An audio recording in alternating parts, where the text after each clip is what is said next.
Hello friends, দিনটি ছিল মহাশিবরাত্রি। আমরা সকাল সকাল চান টান করে পুজো দিতে চলে এসেছি, আর পুজো দেওয়াও কমপ্লিট। আমরা এখন বাড়ির দিকে যাই। 1 hour later. গ্রামের মন্দিরে পুজো দিয়ে এসে বাড়িতে রান্না টান্না করে এখন আমরা যাচ্ছি একটা বোনেদের বাড়ি।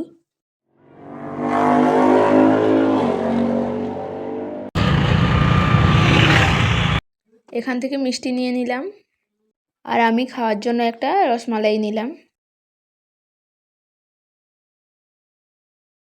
আর একটা করে আইসক্রিম খেলাম। অরুণের মুখের অবস্থা দেখেছো কেমন? পুরোটা রাস্তা জুড়ে জঙ্গল আর জঙ্গল। একদিকে ভালোই লাগছে, রাস্তার দুদিকে কত সুন্দর সবুজ গাছপালা, কি অপূর্ব না লাগছে রাস্তাটাকে।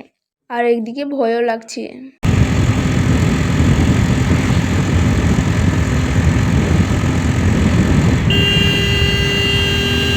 A few moments later. তারপর বিকালে মন্দিরে মেলা দেখতে চলে এসেছি। এখানে নাকি খুব বড় করে একটা মেলা হয়।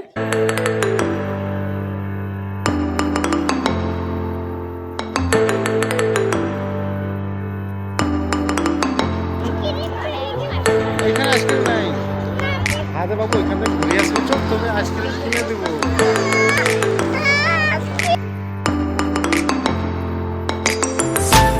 এখানে কত দূর দূরান্ত থেকে মানুষজন আসে। এই মন্দিরটার নাম হলো রামেশ্বর মন্দির।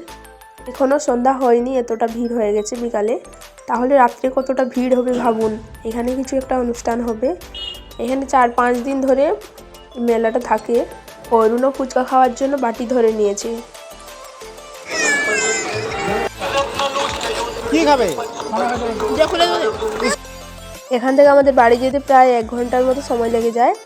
আমার তো মনে হয় আগে আমি এসেছিলাম 30 মিনিটেই পৌঁছে গেছি। আর এখন রাস্তাটা এমন এবড়া খেবড়া হয়ে গেছে, আবার পুরোটা রাস্তা জঙ্গল। তাই তাড়াতাড়ি করে এখান থেকে বেরিয়ে যাচ্ছি।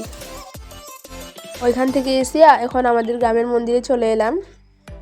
অনেক দিন পর ভিডিওটা পোস্ট করছি, সবাই ভিডিওটা শেষ পর্যন্ত দেখো। প্লিজ চ্যানেলটিকে সাবস্ক্রাইব করে পাশে থেকো, আর সবাই একটু সাপোর্ট করো। দেখা হচ্ছে নেক্সট ভিডিওতে। বাই।